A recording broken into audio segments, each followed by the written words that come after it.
नमस्कार, good morning. Chhattisgarh में स्वागत है आप सभी का। आप देख रहे हैं एपिसोड 24। मैं हूं आपके साथ श्रवण तंबोले। बुलेटिन की शुरुआत करते हैं। सबसे पहले देख लेते हैं इस वक्त के हेडलाइंस। वक्फ कानून को लेकर आज से बीजेपी का जागरूकता अभियान। मुस्लिमों के बीच जाकर बताएंगे फायदे। सीएम साहब वक्फ कानून पर जन जागरण अभियान की करेंगे शुरुआत। मजदूर दिवस पर आज बोरेबासी दिवस मना रही छत्तीसगढ़ कांग्रेस। पूर्व पीसीसी चीफ मोहन मरकाम ने बोरेबासी खाते वीडियो किया पोस्ट। दंतेवाड़ा में 3 इनामी समेत 6 नक्सलियों ने किया सरेंडर। 3 नक्सलियों पर था 4 लाख का इनाम। अलग अलग इलाकों में थे सक्रिय। रायपुर में पेड़ से टकराया तेज रफ्तार पुलिस वाहन। ड्राइवर को आई चोट, अस्पताल में भर्ती। टायर फटने से हादसा। निरोधा में रुका भारतमाला प्रोजेक्ट का काम। किसानों ने मुआवजा नहीं मिलने पर रुकवाया काम। सड़क के लिए खेतों में चलाई जा रही थी मशीनें। जबरिया जमीन पर कब्जा करने का आरोप।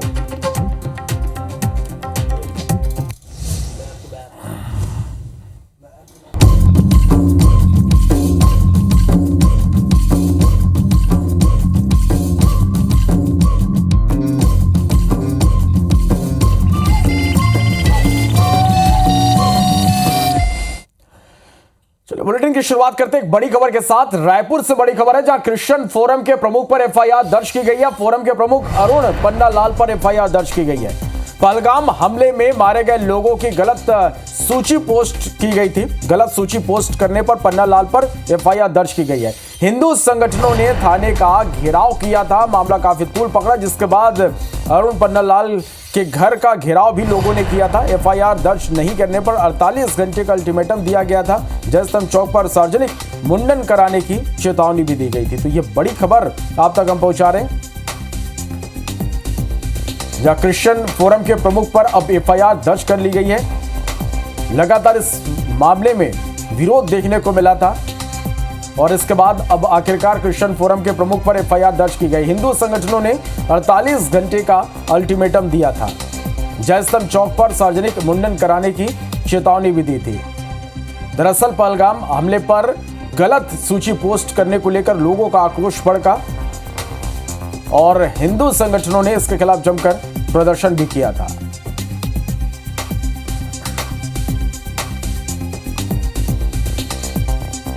तो क्रिश्चियन फोरम के प्रमुख पर एफआईआर दर्ज कर ली गई है। यह बड़ी खबर आप तक हम पहुंचा रहे हैं। हिंदू संगठनों ने लगातार इसका विरोध किया था। तहसीन जैदी हमारे संवाददाता ज्यादा जानकारी के साथ फोन लाइन पर जुड़े। तहसीन, लगातार इस मामले में जिस तरह से गलत सूची पोस्ट की गई और इसके बाद हिंदू संगठन सामने आया, लगातार विरोध इसको लेकर देखने को मिला और आखिरकार एफआईआर अब दर्ज कर ली गई है। क्या अपडेट इस पूरी खबर पर? श्रवण जी, देखिए, ये छत्तीसगढ़ जो क्रिश्चियन फोरम है उसके प्रमुख हैं अरुण पन्नालाल। इनके द्वारा जो पहलगाम में जो एक आतंकी हमला हुआ था, 26 पर्यटकों को मौत के घाट उतारा गया था, जो शहीद हुए थे, वो उसमें छत्तीसगढ़ के जो ये अरुण पन्नालाल हैं, इनके द्वारा सोशल मीडिया में एक पोस्ट की गई थी जिसमें शहीदों के नामों की सूची थी। उसमें ज्यादातर उसमें अल्पसंख्यक जो समाज के, जो मुस्लिम समाज के जो लोग थे, उनका शहीदों में सूची में नाम था। इसके अलावा जो शहीद जो दिनेश बिरानिया जी हैं जो रायपुर के, उनका भी नाम उस सूची में नहीं था। इस बात को जब संज्ञान लिया गया, हिंदूवादी संगठन जो बजरंग दल और विश्व हिंदू परिषद है, उनके कार्यकर्ताओं ने लिया। उसके बाद इसकी शिकायत जो है आजाद चौक थाने में कराई गई थी और उसके बाद इनको पुलिस ने हिरासत में भी लिया था। अरुण पन्नालाल को रात में हिरासत में भी लिया। बातचीत भी हुई वहां पे। जो इसमें आवेदक थे उनके द्वारा उनसे बातचीत की गई सुबह, तो उसमें दोनों पक्षों में सुलह हुई। उसके बाद वो एफआईआर नहीं हुई। उसके बाद फिर हिंदूवादी संगठन सामने आए और उसमें उन्होंने जमकर इसमें विरोध प्रदर्शन किया और थाने का भी घेराव किया कि इसमें धार्मिक भावनाओं को आहत पहुंचाया गया है, इस बात की शिकायत की गई। और जिस तरीके से उसमें स्वर्गीय दिनेश बिरानिया जी का भी नाम नहीं था सूची में, उसको लेके भी उन्होंने आपत्ति दर्ज की और घंटों आजाद चौक थाने का घेराव हुआ था। उसके बाद जो है उसी रात में अरुण पन्नालाल के जो कचना स्थित जो आवास है वहां पे भी बजरंग दल विश्व हिंदू परिषद के कार्यकर्ताओं ने अर्धनग्न प्रदर्शन वहां पे किया था और पुलिस को 48 घंटे का अल्टीमेटम दिया था और आज उनको जय स्तंभ चौक पे सामूहिक मुंडन की चेतावनी भी दी थी। उसी बात को लेके पुलिस ने इसमें संज्ञान लिया है और धार्मिक भावनाओं को ठेस पहुंचाने समेत गलत अफवाह उड़ाने और सोशल मीडिया में पोस्ट करने की धाराओं के तहत इसमें मामला दर्ज किया गया और एफआईआर जो है अरुण पन्नालाल जो छत्तीसगढ़ क्रिश्चियन फोरम के प्रमुख हैं उनके खिलाफ ये एफआईआर दर्ज कर ली गई है। अभी हालांकि किसी तरह की कोई हिरासत या गिरफ्तारी इसमें नहीं हुई है, लेकिन रात को 3 बजे के आसपास ये जो बजरंग दल के कार्यकर्ता है उनको बुलवाया गया पुलिस के द्वारा, उसमें ये एफआईआर दर्ज कराई गई है।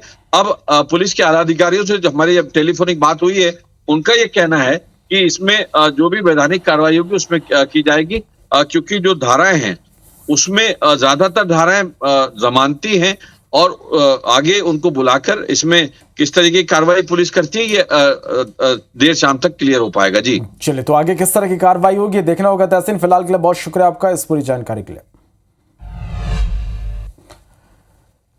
बढ़ते आगे, रायपुर के समता कॉलोनी में कंस्ट्रक्शन कंपनी के मैनेजर और कारोबारी के साथ लूट की वारदात सामने आई। बुधवार की रात पीड़ित महावीर शर्मा एमजी रोड स्थित अपने ऑफिस से कलेक्शन के लिए करीब 4,40,000 रुपए लेकर अपने घर के पास ही पहुंचे थे कि 3 लुटेरों ने उन पर हमला कर एक्टिवा से गिरा दिया और पास पड़े पत्थर से हमला कर दिया। साथ ही रुपयों से भरा बैग लेकर फरार हो गए। पीड़ित की शिकायत पर पुलिस ने जांच शुरू कर दी है। मौके का जायजा लिया हमारे संवाददाता तहसीन जैदी ने। रायपुर के समता कॉलोनी में देर रात एक लूट की वारदात सामने आई है। बताया जा रहा है कि महावीर शर्मा नामक एक कारोबारी हैं, उनके साथ ये लूट की वारदात यहाँ पे सामने आई है। हम सीधे उनसे बात करते हैं, वो अभी थाने पहुँचे हैं। किस तरीके से आपके साथ लूट हुई है, कहाँ से आ रहे थे और कितने पैसे की लूट हुई है? सर, मैं एमजी रोड से घर आ रहा था। जैसे मैंने गणेश मंदिर वाली रोड से घर के लिए टर्न लिया, वहाँ पे 3 लड़के बैठे थे। 2 एक साथ बैठा था, एक आगे बैठा था। तो जैसे टर्न लिया ना तो वो दोनों लड़के भाग के आए, मेरे को एक्टिवा से गिरा दिया। गिराया, मैं वापस खड़ा होने लगा तो वो तीसरा भाग के आया। उसने वहाँ एक ईंटा पड़ी थी, उससे मेरा सर फाड़ दिया। करीबन 9-10 टांके आए। फिर मैं उठने की कोशिश की तो मेरे मुंह में ये दांत टूटा हुआ है, सामने दांत तोड़ दिया। मेरी बैग थी जिसमें 440 कैश था और मेरी नई एक्टिवा थी, वो दोनों लेके तीनों एक साथ भाग गए।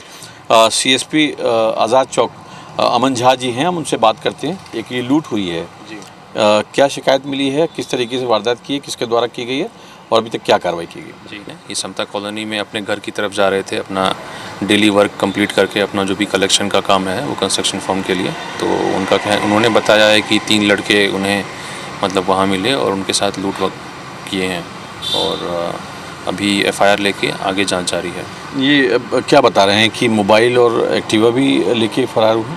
जी, इन्होंने बताया कि साथ में उनका जो मोबाइल और एक्टिवा है वो भी साथ में लेके गया। फिलहाल आपने सुना कि जो मैनेजर थे वो कलेक्शन का पैसा लेके अपने घर जो समता कॉलोनी में है वहाँ जा रहे थे और तभी ये लूट की वारदात को अंजाम दिया है। फिलहाल पुलिस अभी इस पूरे मामले के सभी एंगलों की जांच में जुटी हुई है।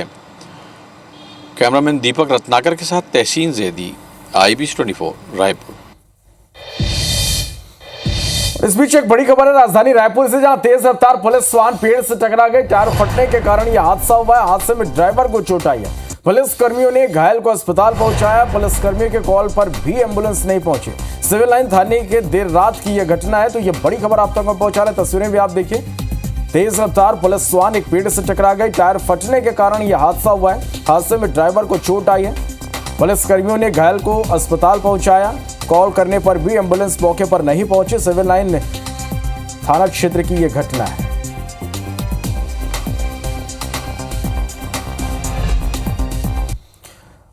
और अब बात छत्तीसगढ़ में चल रहे सबसे बड़े नक्सल ऑपरेशन की, जो जैसे जैसे आगे बढ़ रही है प्रदेश का सियासी पारा ऊपर जा रहा है। जवान जहां मोर्चे पर नक्सलियों से 2-2 हाथ कर रहे हैं, वहीं इसी मुद्दे पर सियासी मोर्चा भी खुल गया है। पूर्व सीएम भूपेश बघेल ने ऑपरेशन पर सवाल उठाए तो सीएम साय और डिप्टी सीएम विजय शर्मा ने भी विरोधियों को आईना दिखा दिया। रिपोर्ट देखिए।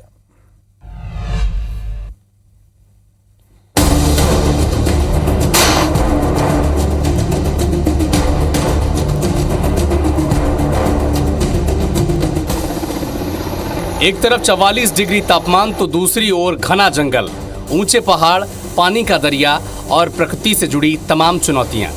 वहीं कदम कदम पर नक्सलियों की बिछाई लैंडमाइंस, जानलेवा आईईडी। इन तस्वीरों को देखकर आप समझ ही गए होंगे कि छत्तीसगढ़ पुलिस और सीआरपीएफ की ये जाबाज कितनी विषम हालत में नक्सलियों से मोर्चा ले रहे हैं। ऐसे वक्त में जब नक्सलियों के खिलाफ जंग निर्णायक मोड़ पर हो, तब जरूरत है जवानों का हौसला बढ़ाने की। लेकिन शांति वार्ता का राग अलाप कर नक्सलियों के कई शुभचिंतक पैदा हो गए हैं।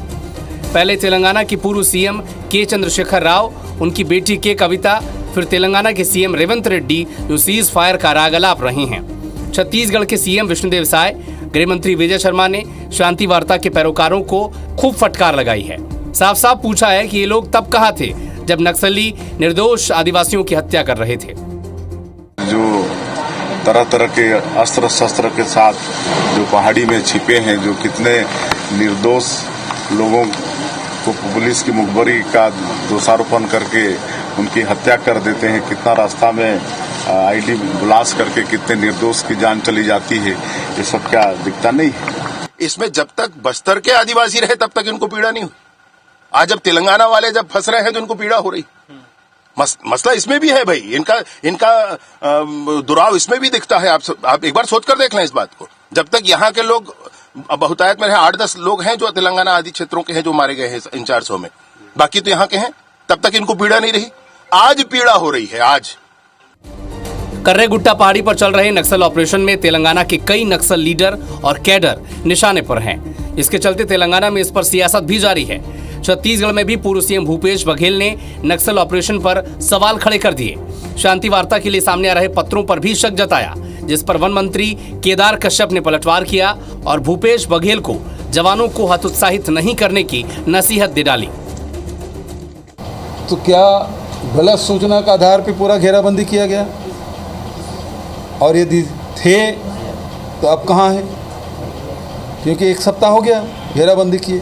भीषण गर्मी में 45 डिग्री टेम्परेचर में वहाँ लोग रह रहे हैं, वहाँ तो कुछ भी नहीं है। ये हमारे जवानों का जो ऑपरेशन कर रहे हैं, सर्चिंग कर रहे हैं, एरिया डोमिनेट कर रहे हैं, उनको हतोत्साहित करने का काम कांग्रेस पार्टी करना छोड़े। भूपेश बघेल नक्सल ऑपरेशन पर सवाल खड़े कर खुद अपने घर में घिरते दिख रहे हैं। बीजेपी तो पलटवार कर ही रही है। भूपेश को पार्टी के अंदर से भी सपोर्ट नहीं मिल रहा। पूर्व पीसीसी चीफ धनेंद्र साहू ने भूपेश के बयान का समर्थन नहीं किया, बल्कि ऑपरेशन पूरा होने तक ऐसे बयान से बचने की नसीहत दे डाली। छत्तीसगढ़ में कोई कांग्रेस की ओर से नक्सली उन्मूलन के लिए जो चलाए जा रहे हैं उसका हमारे छत्तीसगढ़ कांग्रेस के द्वारा कहीं कोई विरोध नहीं है। पूरी तरह से समर्थन है सरकार को। उस पर पूरी तरह से जितनी कड़ी से कड़ी कार्रवाई हो नक्सली समस्या को समाप्त करने के लिए सरकार करे, कांग्रेस का उसमें पूरा समर्थन है। कुल मिलाकर मार्च 2026 की डेडलाइन तय होने के बाद नक्सल मोर्चे पर जवानों ने नक्सलियों को बैकफुट पर ढकेल दिया है। एक के बाद एक शांति वार्ता के पत्र सामने आ रहे हैं। संघर्ष विराम का राग अलापा जा रहा है, लेकिन सरेंडर की बात नहीं हो रही। साफ है कि नक्सली सुरक्षा बलों की घेराबंदी से बच निकलने की चाल चल रहे हैं। राजेश मिश्रा के साथ सौरभ सिंह परिहार, IBC 24 रायपुर। धमतरी में ब्रिटिश कालीन रेलवे लाइन में ब्रॉडगेज यानी सपने को हकीकत में बदलने की कवायद अब अंतिम दौर पर है। करीब 550 करोड़ की लागत से बनने वाली बड़ी रेल लाइन से रायपुर तक का सफर आसान होने वाला है। बहुत जल्द 120 किलोमीटर प्रति घंटे की रफ्तार से ट्रेनें दौड़ेंगी।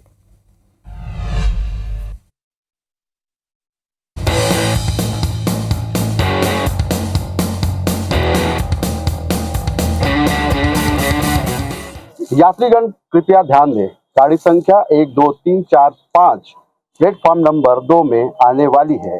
ये मधुर स्वर अब धमतरी में बहुत जल्द सुनाई देगा। इसकी कवायद अंतिम दौर पर, अंतिम चरण पर है। तो आइए हम देखते हैं यह धमतरी का जो नैरो गेज जो लाइन है उसकी जो अंतिम कवायद जो है, अंतिम प्रक्रिया जो है किस तरह से पूरी की जा रही है।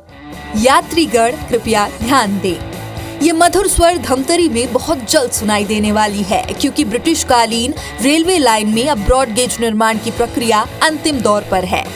रेल लाइन की परिकल्पना वर्ष 1871 में रखी गई। वर्ष 1990 में छोटी रेल शुरू हुई। धमतरी से अभनपुर और राजिम का काम पूरा हुआ। मालवाहक और यात्रियों के लिए ट्रेन की सुविधा मिली। 21 सितंबर 1920 को महात्मा गांधी ट्रेन से धमतरी पहुंचे। महात्मा गांधी कंडेल सत्याग्रह में शामिल हुए थे। धमतरी से रायपुर तक का सफर किया था। रेलवे ने वर्ष 2016-17 में ट्रेन को बंद किया। 6 अक्टूबर 2018 को बड़ी रेल लाइन का शिलान्यास हुआ। तत्कालीन रेल मंत्री पीयूष गोयल ने शिलान्यास किया। रेल लाइन जल्दी आए, जो हमारे दादा के जमाने से ये जो संघर्ष चल रहा है, हमारे पिताजी ने तो इसको पूर्ण होते नहीं देखा, हम भी नहीं देख पाए, शायद आने वाली पीढ़ी देख पाए बड़ी रेल लाइन, ये अपेक्षा है। तो लोग बात चाह रहे थे कि सीधी रेल रायपुर के किसी खास जगह तक जाए, ताकि आगे जो है उनको ऑटो ना लेना पड़े और महंगा ना पड़े। तो ये सारी व्यवहारिक दिक्कतें भी आने वाली है, लेकिन कुल मिला के तरक्की होने वाली है, विकास होने वाला है और बहुप्रतीक्षित जनता की जो मांग है वो पूरी होने जा रही है, इसलिए दिल में खुशी है। फ़ायदा तो मिलेगा, मध्यम वर्ग और गरीब वर्ग को बहुत फ़ायदा मिलेगा उसके कारण। और जो यात्री गाड़ी होती थी वो भी एक समय बहुत ही मतलब लोगों के लिए मतलब सुविधाजनक थी। कम रेट में लोग मजदूर वर्ग रायपुर जाते थे, मध्यम वर्ग भी इसमें सफ़र करते थे।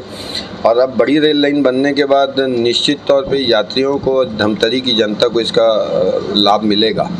एक वर्ग विशेष में खुशी की लहर जरूर है, लेकिन एक खेमे में नाराजगी भी है, क्योंकि बड़ी रेल लाइन बनाने 287 अवैध निर्माण को ढहाया गया है। देखिए, सबसे पहले तो हमें सुविधा मिल रही है कि भाई आज हमको टाइमली गाड़ी बिल्कुल फिक्स है मिलेगी और टाइमली हमको सीट मिलेगी। आज बसों में आप कहीं भी जाइए तो आज इतनी भीड़ है, तो धमतरी के व्यापारी भाइयों को या आम जनता को सीट की हमेशा होती है, बहुत तकलीफ होती है कि सीट नहीं मिलती। रेल लाइन जो है वो अगर रायपुर जो मेन जंक्शन है वहाँ तक के अगर बिछाया जाता तो ज़्यादा अच्छा रहता, उससे आम जनता को भी बहुत बेनिफिट होता है, व्यापार में भी बहुत बेनिफिट होता है। लेकिन क्या है कि जो केंद्रीय तक के जो जा रहा है ट्रेन, जो नया रायपुर तक जा रहा है, उससे उतना ज़्यादा बेनिफिट नहीं मिल पाएगा आम जनता को। और इसमें काफ़ी कुछ बढ़ावा मिलेगा। जो नैरो गेज था, नैरो गेज के बाद ये मेन ब्रॉड गेज आ गया और इससे काफ़ी कुछ फ़ायदा मिलेगा। स्पेशली यहाँ से लोग डायरेक्टली बहुत इजीली 45 मिनट्स 1 घंटे के भीतर रायपुर, नया रायपुर, अभनपुर ये सब चीज़ें जा पाएंगे। डेली कम्यूटर्स के लिए बहुत अच्छा ये है कि यहाँ से बहुत सारे युवा वहाँ पे काम करने के लिए जा सकते हैं। बहरहाल बड़ी रेल लाइन से धमतरी के विकास में 4 चांद लगने वाले हैं। गंगरेल, सप्तऋषि, महानदी, उद्गम पर्यटन सहित जिले में 250 राइस मिल हैं। चावल उद्योग, लाख उद्योग, मिलेट्स वनोपज को बढ़ावा मिलेगा और विकास के नए आयाम खुलेंगे। 9 साल पहले बंद हुआ ये धमतरी की छोटी रेल लाइन अब जो है ब्रॉडगेज में बदल चुकी है। आप देख सकते हैं मेरे पीछे, ये यहाँ की जो सुरक्षा बल के लिए है, रेलवे सुरक्षा के लिए है, चौकी बनाया गया है, यहाँ रेलवे टिकट काउंटर बनाया गया, सारे चीज लगभग बन के तैयार हो चुका है। देख सकते हैं आप, मुरूम जो बिछाई गई है, पटरियां बिछाने के तैयार है और बहुत जल्द जो है 2026 तक इसी जगह से बड़ी रेल लाइन जो है गुजरने वाली है। सुविधा यहाँ के लोगों को जरूर होगा, लेकिन एक तकलीफ और एक पीड़ा जो है उन बेघर लोग को भी है, जिनके लिए प्रशासन क्या सोचेगी, ये बड़ा सवाल है। कैमरा पर्सन रितेश के साथ देवेंद्र कुमार मिश्रा, IBC 24 धमतरी।